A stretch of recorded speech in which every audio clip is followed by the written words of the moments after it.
तुम क्या बोलते हो नल्लो? शक्ति ट्रांसफर होती नहीं है। ये महाराज ढोंगी है, पाखंडी है। बेटा, तुम्हारा बाप होगा ढोंगी, तुम्हारी माँ होगी पाखंडी। अबे भिकमंगो, हम सनातन की वजह से, सनातनी गुरुओं की वजह से तुम लोग जिंदा हो, नहीं तो कब के टपक जाते, कब के मर जाते कुत्ते की तरह भीख मांगते मांगते। और शक्ति ट्रांसफर नहीं बोलता है। बेटा, तुम मेरे बारे में क्या जानता है? मुझे तुम जानते नहीं हो तो कैसे?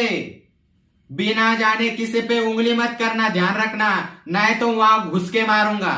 पहले तो आप सभी भक्तों को एवं शिष्यों को मैं बताना चाहूंगा, जितने भी मेरे शिष्य हैं, जितने भी मेरे भक्त हैं, जो चाहने वाले हैं मुझे, उन सभी को मैं बताना चाहूंगा, जो मैं बोलूंगा उसका आप बुरा मत मानिएगा, ध्यान रखिए। देखिएगा, मैं श्री कृष्ण के प्रेम की वजह से मैं चुपचाप मैं अपना कार्य करता था, मैं अपना कार्य कर भी रहा हूँ। पर भगवान स्वयं श्री कृष्ण ने कहा है कि मैंने भी द्वापर युग में मैंने बहुत सारे असुरों को समझाया है, राक्षसों को भी समझाया है। कृष्ण कहते हैं मैं उनके ऊपर सदैव अपनी कृपा दृष्टि बनाए रखता हूँ। बार बार वो गलती करते हैं, बार बार श्री कृष्ण माफ करते हैं, ये स्वयं श्री कृष्ण कहते हैं। परंतु ऐसे कुछ राक्षस है, असुर होते हैं कि जो गलती करते जाते हैं और पाप का घड़ा भरता जाता है। और जब पाप का घड़ा भर जाता है, उसका अंतिम चरण आता है, चाहे कोई भी दुष्ट व्यक्ति हो, उसका जब अंतिम समय आता है, पाप का घड़ा पूरी तरीके से भर जाता है, तब भगवान श्री कृष्ण कहते हैं कि है दुष्ट राक्षस, है दुष्ट व्यक्ति, तेरा पाप का घड़ा भर चुका है, अभी भी समय है, सुधर जाओ। तो क्या होता है कि कुछ असुर, कुछ राक्षस सुधर जाते हैं, समझ जाते हैं, और कुछ ऐसे लोग होते हैं जो कि समझाने से उनको समझ में नहीं आता। और जैसे ही द्वापर युग में जब श्री कृष्ण की बातें टालते रहते हैं असुर, दुष्ट व्यक्ति, दुष्ट लोग, जब बात टालते रहते हैं, वैसे ही जो पाप का घड़ा हुआ है, जो भरा हुआ है पाप का घड़ा, तो वह पाप का घड़ा नीचे छलकने लगता है। उस दुष्ट पापी अधर्म व्यक्ति का विनाश होता है। श्री कृष्ण कहते हैं कि जब भी मनुष्य का पाप का जो घड़ा है वह जब भर जाता है, तो उस पापी व्यक्ति का विनाश कर देना चाहिए। मेरा स्वयं का कहने का जो तात्पर्य है कि मैं बहुत श्री कृष्ण के भक्ति में मैं रंगा था, भक्ति में मैं पूरी तरीके से मैं स्वयं डूब गया हूँ, और मैं भगवान की भक्ति के साथ ही मैं सबका कल्याण भी करता हूँ और करता था। तो मैं अच्छी तरीके से भक्तों का कार्य करता हूँ, करता था और करता भी रहूंगा। परंतु कुछ लोग हैं कि अड़चने इस असुरों की तरह, इन राक्षसों की तरह अड़चने पैदा करते हैं।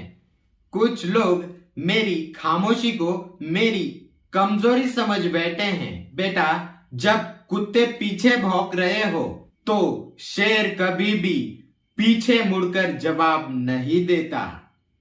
मैं स्वयं आप सभी के जानकारी के लिए मैं बता दूं कि मैं जब श्री कृष्ण के भाव भक्ति में प्रेम में लगने से पहले मेरे पास भी बहुत सारे कुत्ते थे, जो कुत्ते मैंने पाले थे, जो कि भौंकने वाले कुत्ते थे। शब्द को सही पकड़ना, समझदार ही लोग इस बात को पकड़ पाएंगे।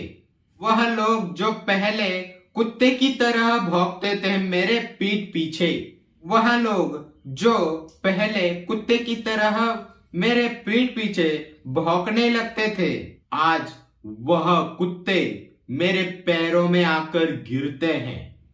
कुछ लोग हैं कि जो मुझे मजबूर कर देते हैं। बेटा, याद रखना, मेरे पास तंत्र मंत्र का सहारा तो है, तांत्रिक विद्याओं का मेरे पास सहारा तो है, पर बेटा मैं एक ऐसा व्यक्ति हूँ, मैं ऐसा महाराज हूँ कि तेरे ही शहर में आकर, तेरे ही गांव में आकर और तेरे ही एरिया में आकर और तेरे ही घर में घुसकर तुझे बजा के चला जाऊंगा। यही है सनातन का पावर। मैं आप सभी भक्तों को मैं बताना चाहूंगा कि क्या है कि बहुत सारे लोग गलत है, दुष्ट व्यक्ति है, पापी व्यक्ति है, उनके लिए थोड़ा बोलना जरूरी है। थोड़ा उनके लिए एक सबक मैं दे रहा हूं। अगर समझाने से अगर नहीं समझे बेटा तो वहां तेरे गांव में, तेरे शहर में आकर ही तुझे टपकाऊंगा। ध्यान रखना, सभी लोग ध्यान से सुनिएगा, चाहे कोई भी हो। मैं किसी से आज तक ना डरा हूं ना डरूंगा। ध्यान रखना, मैं पहले बहुत खतरनाक था, अब मैं बता रहा हूं। पहले जब श्री कृष्ण के प्रेम से पहले, श्री कृष्ण के प्रेम या भक्ति में लगने से पहले मैं इससे बहुत बड़ा खतरनाक था। यहाँ तक कि मैं आप सभी को बताऊं कि बहुत सारे लोगों ने मुझसे इससे पहले पंगा लिया था। उनका जो हश्र हुआ है वह पैरों के नीचे आके मेरे माफी मांगते हैं। तो मैं बताना चाहूंगा, मैं प्रेम में हूं तब तक ही अच्छा हूं बेटा, अब नहीं।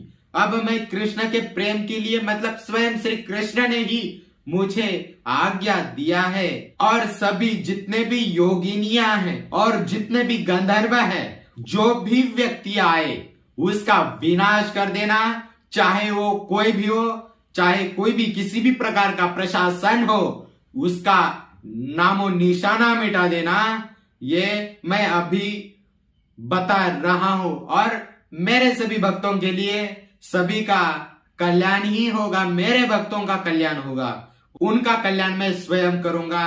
वो चाहे कितनी भी परेशानियों से गुजर रहे हो, मेरे पास आइए, मेरे पास आपका कल्याण होगा। आपको कहीं जाने की जरूरत नहीं है, मेरे पास आइए और आप आपका कल्याण अवश्य करिएगा। इसमें दुष्ट व्यक्तियों का ही विनाश होगा। सभी भक्तों के लिए, मेरे जितने भी भक्त हैं उन सभी का कोई भी बाल बाका नहीं कर सकता। मेरे ऐसे बहुत सारे शिष्य हैं, बहुत सारे मेरे भक्त हैं जो कि मेरे साथ ऐसे खड़े हैं जैसे कि एक दीवार होती है, किसी मकान की दीवार होती है, उसी प्रकार वह मेरे साथ खड़े हैं। जो कि आंधी आए, बारिश आए या तूफान आए, कभी भी हिलेगी नहीं। ध्यान रखिएगा। बहुत सारे लोगों ने मुझसे पंगा लिया था, जो चाहे आम व्यक्ति हो, चाहे वह बड़े से बड़ा अधिकारी क्यों ना हो, बहुत सारे लोगों ने मुझसे पंगा लिया है। पर उसका जब उसका रिजल्ट निकल के आया, तब वह मेरे चरणों में आकर माफी मांगने लगते हैं। तो मैं सभी को बताऊं तो मैं माफ नहीं करता, क्योंकि क्या है कि जब मैं एक गुरु हूं तो मैं किसी को माफ नहीं करता। तुम चाहे कितना भी गिड़गिड़ाओ, मैं माफ नहीं करता। क्यों?